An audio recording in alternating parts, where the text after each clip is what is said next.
வணக்கம். இங்கே பாருங்கள், இது வந்து பாட்டில் வந்து டேண்ட்ரஃப் எண்ணெய். இந்த பாட்டில் மூடி, இந்த உள் மூடி எல்லாம் சேர்ந்து வந்து 24 இது இருக்குயா. இப்போ வந்து 200 ml வந்து நம்ம வந்து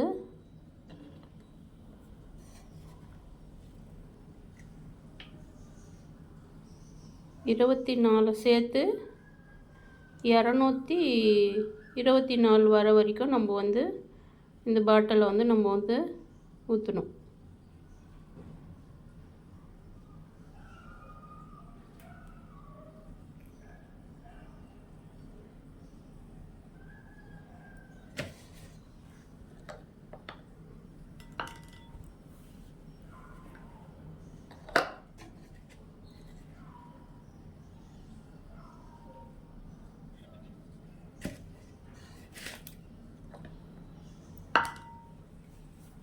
கொஞ்சம் கூடுதலாகவே இருக்குது டேண்ட்ரஃப் எண்ணெய்.